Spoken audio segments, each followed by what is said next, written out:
Bismillah, Assalamualaikum warahmatullahi wabarakatuh. Pada kali ini kita akan masuk pada sesi tanya jawab yang lain ya. Ada pertanyaan, Assalamualaikum, saya mempunyai ibu yang usianya 71 tahun. Ibu saya agak gemuk tapi tidak obesitas ya. Beberapa minggu terakhir ibu saya mengeluhkan tentang kakinya yang sakit seperti nyeri tak tertahan. Sudah dibawa ke dokter praktis spesialis di kota saya, tapi hingga hari ini belum ada perubahan.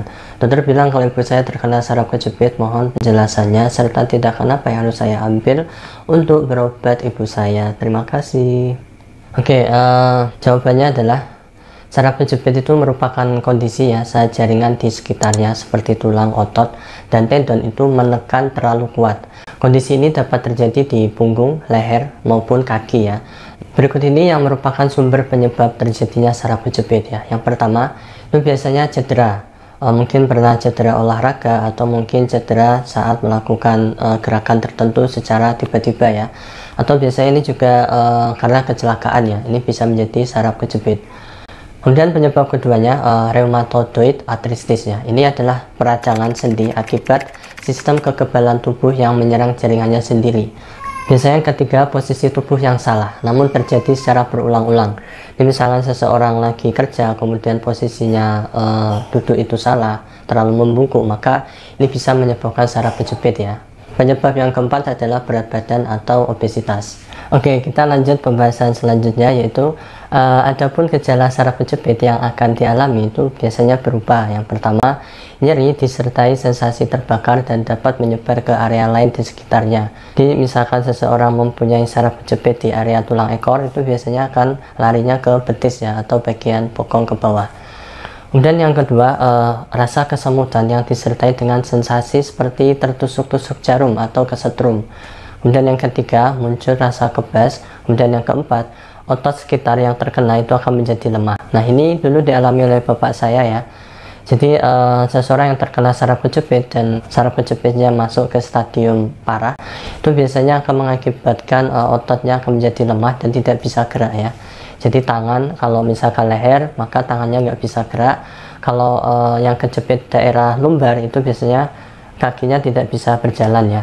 Nah, ini biasanya efek lama-kelamaannya itu akan membuat kaki atau tangan itu menjadi mengecil, atau di dalam dunia medis dikenal sebagai atrofi otot atau pengecilan otot pada lengan atau tangan akibat saraf kejepit.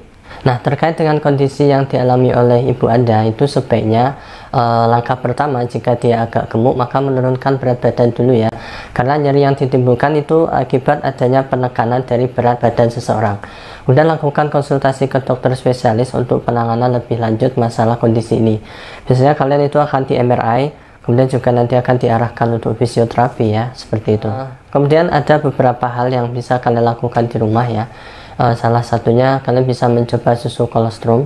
Ini murni tanpa efek samping dan bebas resiko karena mengandung kalsium yang tinggi, itu bisa menjadi pereda atau antiinflamasi yang alami ya. Ini sudah saya coba sendiri oleh bapak saya. Kalian bisa cek video-video yang lain untuk lebih lanjut, kalian cek deskripsi ya. Kemudian hal-hal lainnya itu kalian bisa mengkompres air hangat atau merendam kaki kalian dengan air hangat ya. Kemudian selanjutnya membatasi kegiatan sehingga kalian harus istirahat yang cukup. Kemudian yang berikutnya, kalian harus olahraga yang teratur ya. Jadi dalam sehari itu minimal 30 menit. Dan olahraga itu nggak harus yang berat. Kalian bisa misalkan yoga, bersepeda, renang, atau mungkin hanya jalan kaki di pagi hari ya. Kemudian yang keempat, kalian harus mengatur pola makan agar bisa membatasi asupan makanan agar berat badan kalian bisa ideal. Oke, sekian ya video dari saya, semoga bermanfaat. Kurang dan lebihnya mohon maaf. Jika kalian ada pertanyaan bisa komentar di bawah ya.